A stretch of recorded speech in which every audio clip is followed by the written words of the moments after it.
La memoria della Shoah e la comunità ebraica di Gorizia, colpita dalle leggi razziali di Vittorio Emanuele e Mussolini e poi sterminata dai nazisti. Le zone della Croazia devastate dal terremoto, dopo il dolore inizia la ricostruzione, ma la terra continua a tremare. Anche nei Balcani, tra indecisioni e polemiche, è partita la campagna di vaccinazioni contro il Covid. Al Trieste Film Festival le registe raccontano le contraddizioni e le speranze dell'Europa orientale. In Russia un pensionato ex ufficiale dell'Armata Rossa ha trasformato il suo giardino in un museo di carri armati.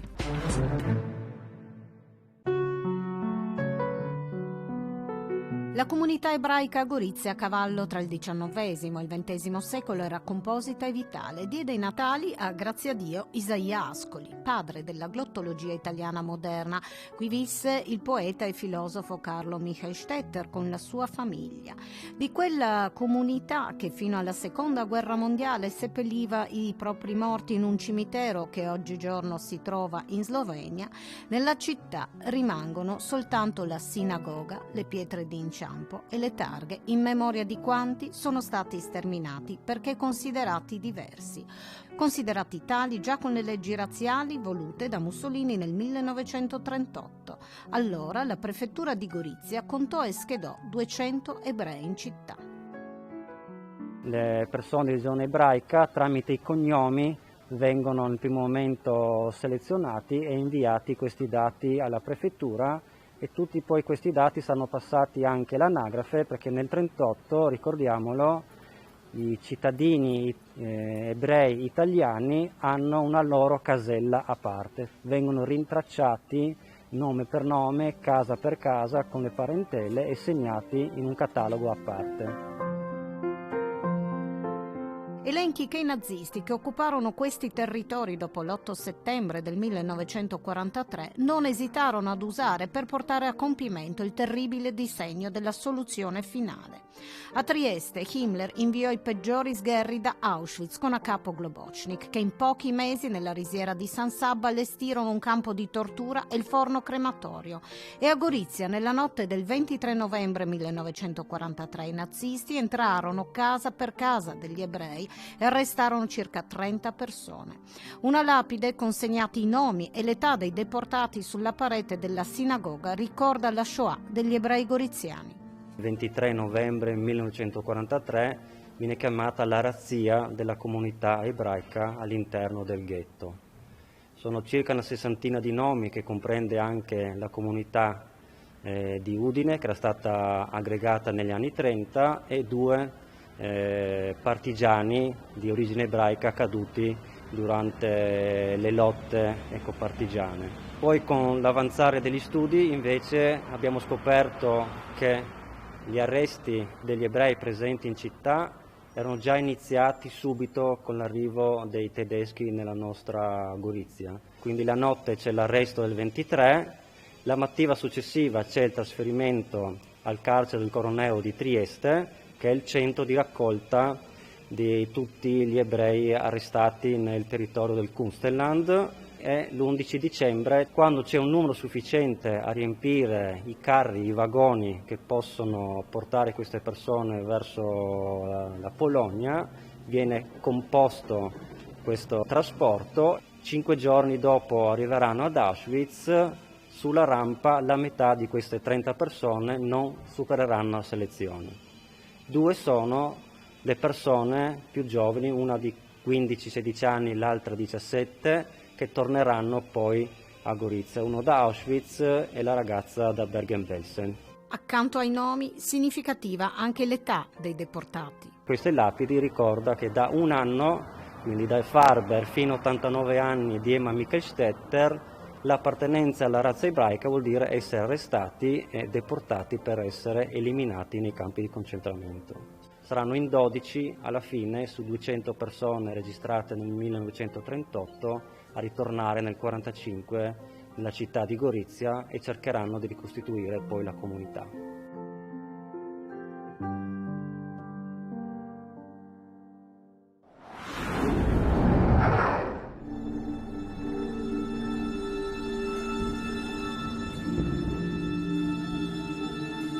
In Croazia, nell'area di Sisak e Petrinja, la terra continua a tremare.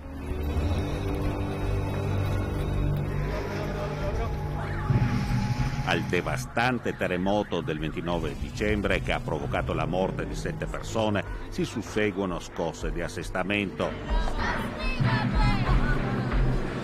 Scosse che mettono a dura prova i nervi degli sfollati, che però vogliono resistere. I muri li rifaremo. L'importante sono le persone. Dobbiamo rimanere. Se andiamo via non ci sarà più niente. Nella zona di Glina il terremoto ha creato dei buchi, un fenomeno che spaventa molto la popolazione. I geologi spiegano che l'area poggia su un substrato alluvionale di sabbia nel quale si sono create delle crepe. Attraverso queste crepe, come attraverso una clessidra, si inabissa la sabbia e nel vuoto che si crea sprofonda la superficie di terra. Preoccupano anche i danni alle infrastrutture. A Sisak il sisma ha squarciato gli argini della Sava, un fiume che in passato ha spesso provocato inondazioni. Terrapieni da riparare prima delle piene primaverili. Gli aiuti sono indirizzati anche ai paesi e le frazioni isolate, zone agricole, dove vivono molti anziani che non vogliono abbandonare gli animali che allevavano. Villaggi abitati sia da croati sia da serbi che senza la zootecnia potrebbero svuotarsi.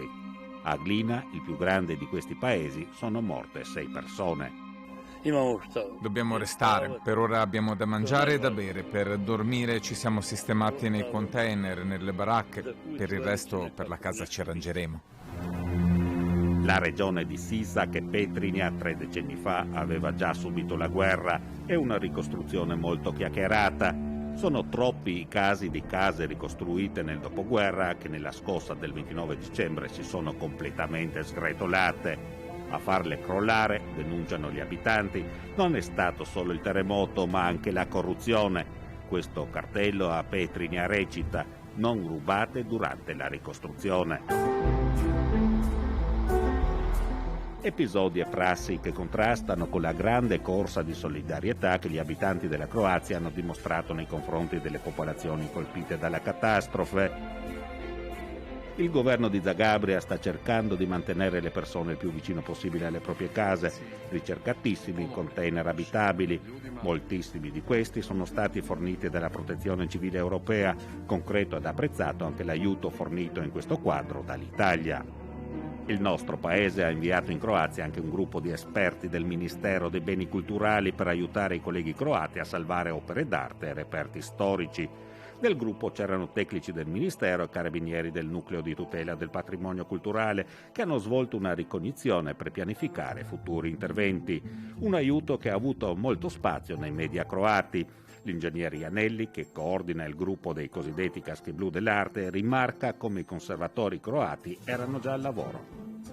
Le attività che il governo croato ha già posto in essere hanno evidenziato un'organizzazione molto efficiente. Sono state attivate infatti tutte le procedure sia di messa in sicurezza del patrimonio colpito e anche quelle riguardanti le strutture con dei presidi, per esempio sui campanili pericolanti, oltre che il recupero e il ricovero presso i depositi temporanei dei beni immobili danneggiati.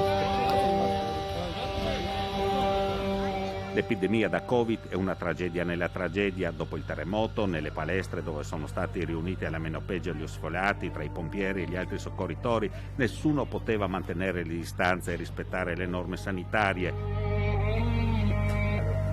Per questo le autorità croate hanno deciso di dare la precedenza nelle vaccinazioni agli abitanti delle zone terremotate.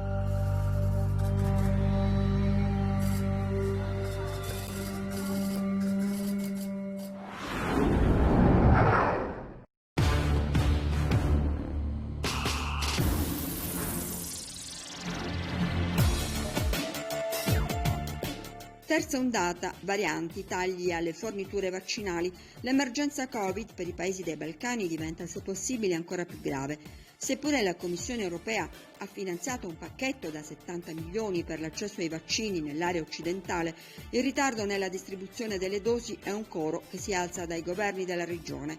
Il primo ministro dell'Albania, prossimo ad entrare nella grande famiglia europea, attacca l'Europa e Covax, il piano mondiale per la distribuzione di 2 miliardi di vaccini. L'Unione ha deciso di pensare solo a se stessa, afferma contrariato Edi Rama. Facciamo parte del Covax, ma non è chiaro quando inizierà a funzionare.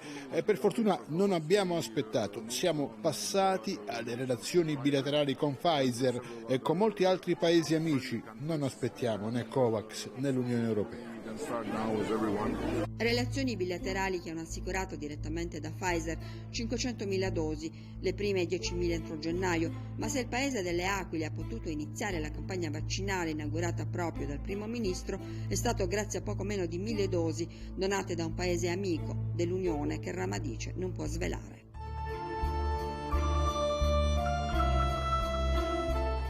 La campagna vaccinale in Serbia, seconda solo alla Romania per numero di contagi, sembra destare meno preoccupazioni con le prime 500.000 dosi del vaccino russo Sputnik. 3 milioni saranno quelle disponibili entro febbraio, acquistate da produttori diversi. Se la premier Anna Brnabic si è vaccinata con il farmaco della multinazionale americana, il presidente Aleksandar Vučić lo farà con quello cinese per dimostrare, afferma, che sono tutti efficaci e sicuri. Vaccini che sarebbero arrivati per vie illegali ai serbi del nord del Kosovo, secondo quanto denunciato da Abdullah Oti, primo ministro di un paese con il più alto numero di casi in proporzione agli abitanti ed in coda per somministrazioni. Ad incalzare il governo di Pristina, Osho Osmani, da novembre scorso presidente ad interim del Kosovo, dopo le dimissioni di Hashim Thaçi, accusato di crimini di guerra. Abbiamo ritardi che non dovrebbero essere giustificati. Gli stati della regione sono davanti a noi. Chiederemo al governo il motivo per cui non siamo pronti. Così come vanno le cose, il vaccino arriverà dopo aprile. La primavera sembra essere il temibile orizzonte temporale anche a Sarajevo, timori espressi dal direttore dell'Abdullah Nakash Hospital. I nostri colleghi in tutto il mondo si stanno tutti vaccinando, i paesi stanno dando loro una possibilità, i cittadini possono essere vaccinati, operatori sanitari, tutti. Perché in Bosnia e Erzegovina dobbiamo aspettare fino alla primavera? Invito tutte le autorità di questo paese a modificare e correggere questa vergogna storica. A violento anche per la Bulgaria, che comunque è meglio riuscita a contenere i contagi con un drastico lockdown imposto da novembre. La campagna inizierà a febbraio per anziani, personale medico e insegnanti, con 1 milione di dosi Pfizer e 500.000 di Moderna entro fine luglio. Il governo Borisov mira a vaccinare il 10% dei suoi 7 milioni di abitanti. Di più, il ministro della Salute Angelov ha annunciato che, dopo aver soddisfatto le necessità interne, la Bulgaria fornirà vaccini ai paesi dei Balcani occidentali e ai membri del partenariato orientale. Nonostante i rapporti spesso molto tesi con Sofia, la Macedonia del Nord, percentualmente con un alto numero di contagi, ringrazia.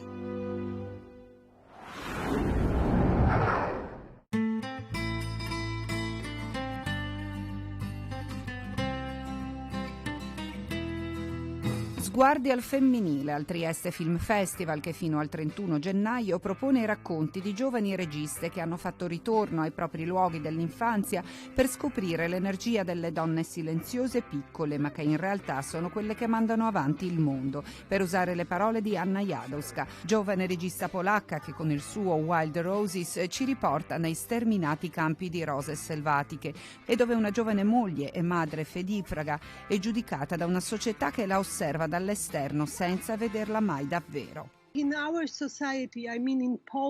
Per la società polacca la donna è una buona madre che deve rinunciare alle proprie necessità e alle emozioni.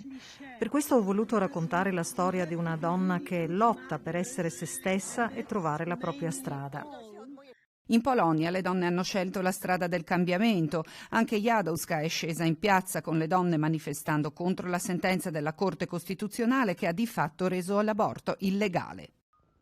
Credo sia un movimento molto forte, importante ed ormai irreversibile. Le donne hanno alzato la voce e lo stanno facendo anche quelle del nuovo cinema polacco. Sono certa che dopo la pandemia ci risveglieremo in una realtà diversa, in cui la donna sarà una parte importante della società.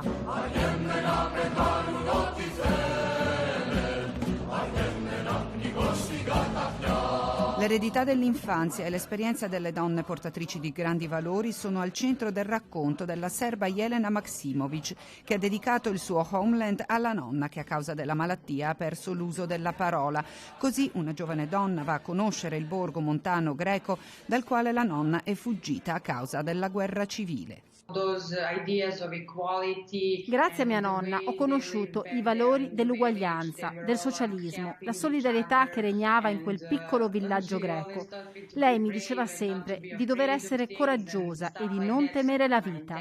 Valori preziosi che ho voluto raccontare attraverso le immagini e i suoni del cinema.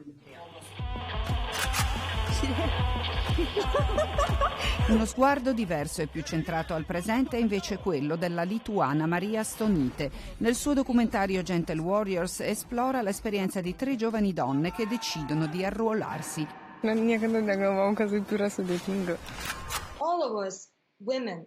Qualsiasi professione noi donne facciamo, dobbiamo sempre imparare ad essere forti. Mi sono sentita così anch'io da regista. Queste guerriere sono riuscite a trovare la forza per essere se stesse e indipendenti, anche in un mondo maschile. Essere donna indipendente e ascoltare le proprie emozioni in un contesto complesso è anche la lotta di Jana, moglie del leader di una comunità di testimoni di Geova attaccata da un gruppo estremista. È Beginning, il racconto della georgiana Dea Kulumbegashvili. Ho girato il film nei villaggi piccoli della Georgia, dove la gente si stupiva quando vedeva una regista donna. Nei loro sguardi c'era quasi una delusione che col tempo però si è trasformata in entusiasmo, soprattutto nelle donne giovani che hanno lavorato per il film. Donne che hanno capito che possono anche fare qualcosa per loro stesse, qualcosa di diverso. Sono piccoli passi per un grande cambiamento.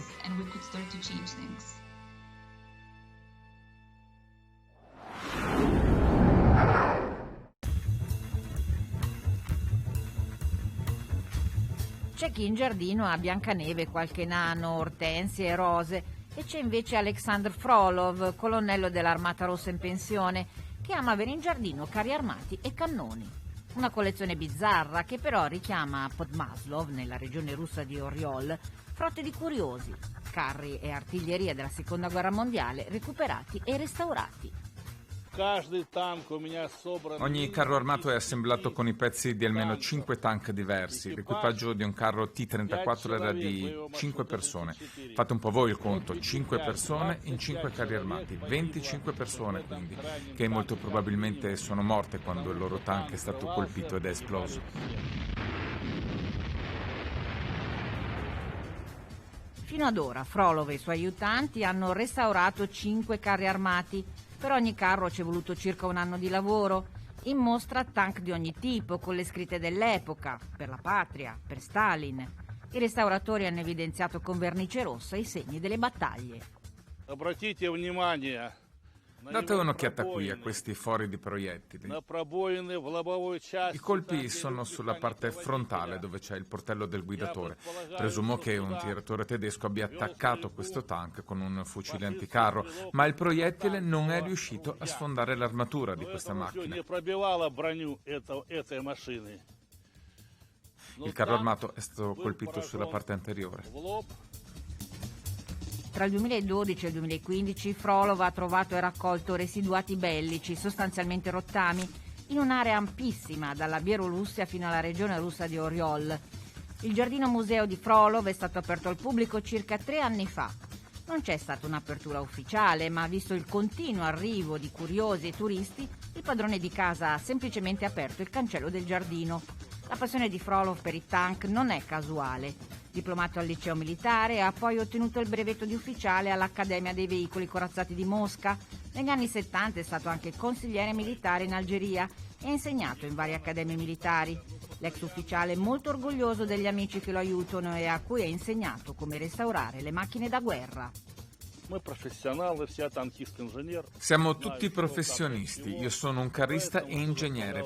Qui ho messo assieme una squadra di riparazione di carri armati, 4 abitanti del luogo, miei vicini, ho insegnato a loro e dopo 5 anni siamo diventati professionisti nell'assemblaggio di armi storiche di prima linea. Oltre ai carri armati mostra anche più di 300 altri reperti, armi, uniformi, elmi e altri rottami ritrovati nella tundra russa. Ora Frolov e i suoi amici si preparano per la primavera, quando, dopo il disgelo, riprenderanno le ricerche di altri pezzi.